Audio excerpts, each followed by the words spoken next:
Picture this. A 7-year-old boy watches his mother convulse and die from poisoned milk. He has no shoes.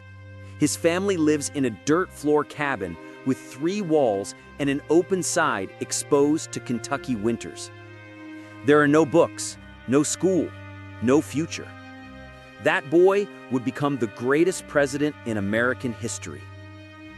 This is the story of how poverty, death, and relentless hardship transformed Abraham Lincoln from a barefoot frontier child into the man who saved the Union. Abraham Lincoln was born on February 12, 1809, in a one-room log cabin in Hardin County, Kentucky. And when we say log cabin, don't picture something quaint or rustic. This was 16 feet by 18 feet of rough timber with a dirt floor, one small window, and gaps between the logs that let in wind, rain, and snow. The entire Lincoln family, Abraham, his parents Thomas and Nancy, and his older sister Sarah, lived, ate, and slept in this single room. Thomas Lincoln, Abraham's father, was a farmer and carpenter, but he was never successful at either. He moved constantly, always looking for better land, better opportunities, always failing to find them. Thomas was illiterate. He could barely write his own name. In frontier Kentucky, this wasn't unusual, but it meant the Lincoln family would remain trapped in grinding poverty. Nancy Hanks Lincoln, Abraham's mother, was also illiterate, but by all accounts, she was kind, deeply religious, and the emotional center of young Abraham's world. She told him Bible stories, encouraged his curiosity, and showed him affection in a life that offered little warmth. For the first 7 years of his life, she was his anchor. Life on the Kentucky frontier was brutally hard. The Lincolns survived on what they could grow: corn, beans, squash, and what Thomas could hunt. Meat was rare. Most days, the family ate cornmeal mush and little else. Abraham wore clothes made from rough homespun fabric that scratched and chafed. Shoes were a luxury the family often couldn't afford, so Abraham went barefoot, even in cold weather, his feet toughening into leather. There was no school nearby, and even if there had been, Thomas Lincoln saw little value in education. Children were needed for labor: plowing, planting, harvesting, chopping wood, hauling water. Abraham's childhood was work from dawn until dark, brutal physical labor that left him exhausted and his hands calloused and bleeding. In 1816, when Abraham was 7, the family moved to Indiana. Kentucky had become crowded, land titles were disputed, and Thomas Lincoln, who hated slavery, wanted to move to a free state. So they packed their meager possessions and trekked over 100 miles through wilderness to Spencer County, Indiana. The journey took weeks. They crossed rivers, hacked through dense forest, and slept on the ground. When they arrived at their new land in Indiana, there was nothing there. No cabin, no cleared fields, nothing, just virgin forest. Thomas immediately set about building a half-face camp, 3 walls of logs with the 4th side completely open to the elements. This was the Lincoln home for an entire year. Imagine sleeping in winter with one side of your shelter open to freezing wind and snow. Abraham later described it as living like animals. Abraham and his father spent months clearing land, cutting down massive trees with axes, pulling stumps, burning brush. It was back-breaking work. Abraham was still a child, but on the frontier, children worked like adults. His hands blistered and bled. His muscles ached constantly. There was never enough food, never enough warmth, never enough rest. In 1818, when Abraham was 9 years old, disaster struck. A disease called milk sickness swept through the region. Milk sickness was caused by cows eating white snake root, a poisonous plant. When people drank the milk or ate meat from infected cows, they would fall ill. Symptoms included weakness, vomiting, tremors, and often death. There was no cure. Settlers lived in terror of it. Nancy Lincoln contracted milk sickness. Abraham watched his mother grow weaker day by day. She couldn't eat, couldn't stand, could barely speak. She lay on a rough bed in their primitive cabin, wasting away. Abraham, just 9 years old, was helpless. After a week of agony, Nancy Lincoln died on October 5, 1818. She was only 34 years old. The Lincolns had no money for a proper coffin. Thomas Lincoln whittled wooden pegs to hold together rough planks. Abraham helped his father build his mother's coffin. They buried Nancy on a hill near the cabin, in an unmarked grave. There was no preacher, no funeral service, no gravestone. For months afterwards, Abraham would walk to that lonely hilltop and stand by his mother's grave, crying. After Nancy's death, the Lincoln household fell into chaos. Thomas Lincoln was not equipped to care for 2 children alone. There was no one to cook, no one to mend clothes, no one to keep the cabin clean. Sarah, Abraham's 12-year-old sister, did her best, but she was still a child herself. The family ate poorly, lived in squalor, and slid deeper into despair. For over a year, Abraham and Sarah lived in brutal conditions.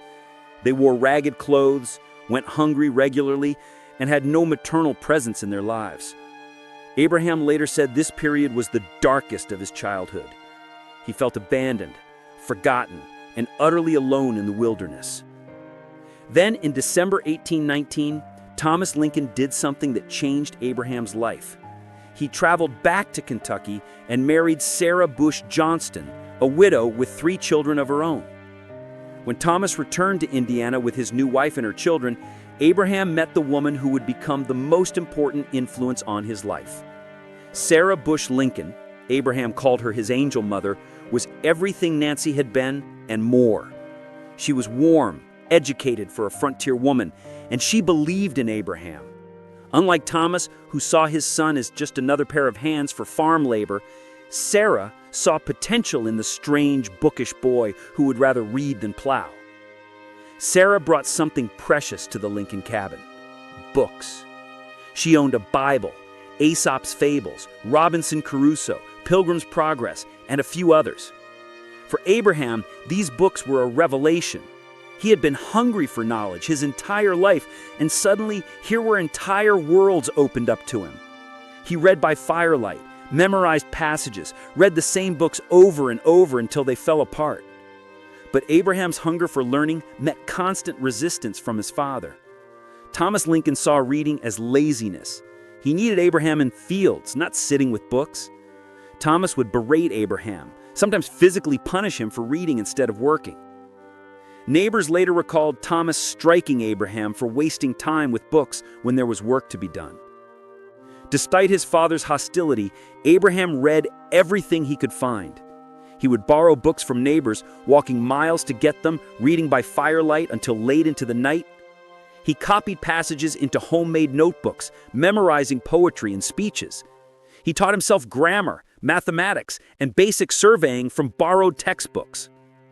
Abraham's formal education was almost non-existent.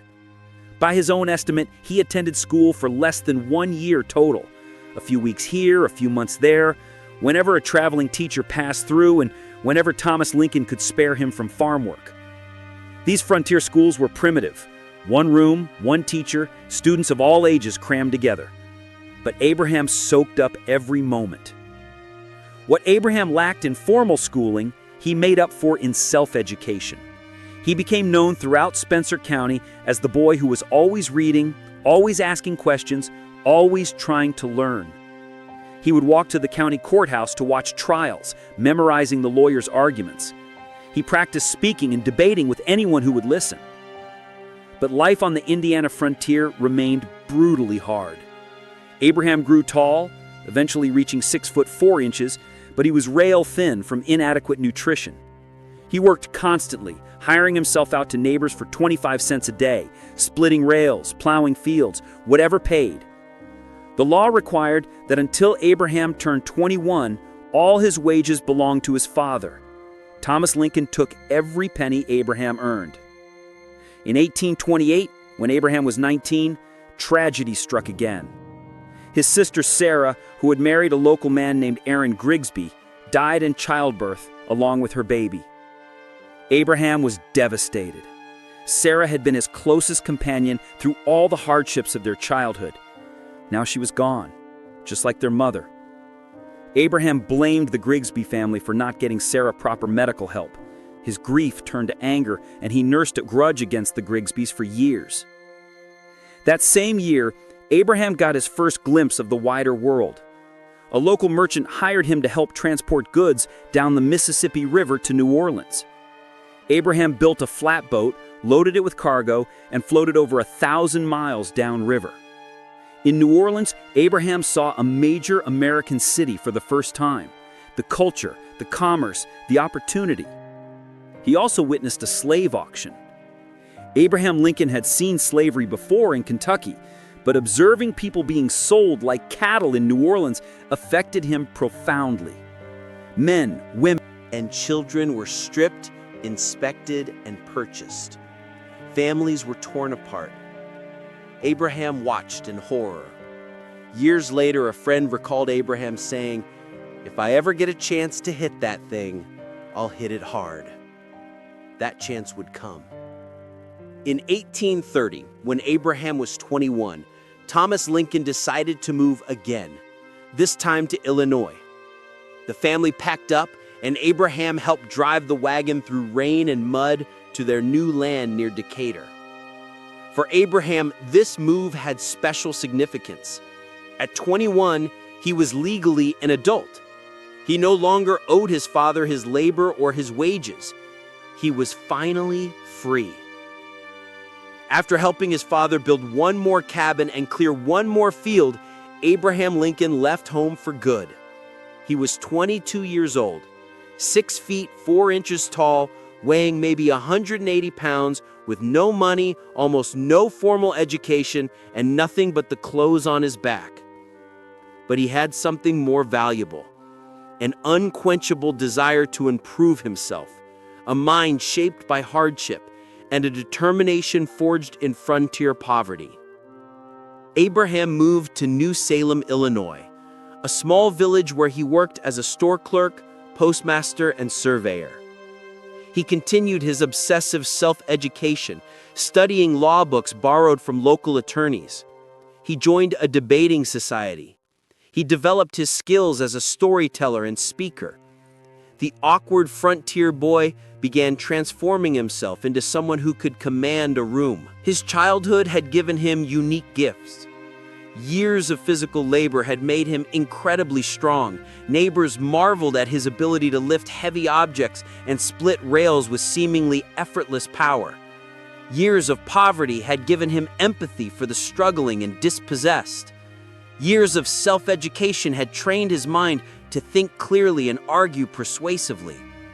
And years of loss, his mother, his sister, his childhood, had given him a deep melancholy that would stay with him his entire life, but also a profound appreciation for perseverance. In 1834, at age 25, Abraham Lincoln was elected to the Illinois state legislature. The barefoot boy who had grown up in dirt floor cabins was now a politician. He borrowed money to buy his first suit. He taught himself law and was admitted to the bar in 1836. He became a successful attorney, known for his honesty, his storytelling, and his ability to connect with juries. But Lincoln never forgot where he came from. He never forgot the poverty, the hunger, the back-breaking labor, the deaths of loved ones. His hard childhood had taught him resilience, empathy, and the value of education. It had also given him something essential, a bone-deep understanding of what ordinary Americans faced, their struggles and their hopes. When Lincoln entered national politics in the 1950s, he spoke about opportunity, the idea that in America, even a poor boy from the frontier could rise through hard work and self-improvement. This wasn't abstract philosophy for Lincoln. It was his life story. He was living proof that the American promise could be real. His difficult childhood shaped his presidency in countless ways. His empathy for the suffering made him determined to end slavery. His experience with poverty made him support policies that helped ordinary farmers and workers. His self-education made him value public schools and land-grant universities. His personal losses gave him the emotional depth to lead a nation through a civil war. The hard childhood that could have broken Abraham Lincoln instead forged him into something extraordinary. The poverty taught him resilience. The deaths taught him empathy. The lack of formal education taught him the value of self-improvement. The brutal labor taught him strength, and the loneliness taught him to find connection through storytelling and humor. Lincoln never romanticized his frontier childhood. In private, he called it the short and simple annals of the poor. He rarely spoke about his early years, and when he did, it was with painful brevity. The wounds never fully healed, but those wounds, that hardship, that suffering, they shaped the man who would save the Union and free the slaves. From a dirt floor cabin in Kentucky to the White House in Washington, Abraham Lincoln's journey was improbable, almost impossible, but it was real. And it began with a hard childhood that would have crushed a lesser person, but instead forged the greatest president in American history.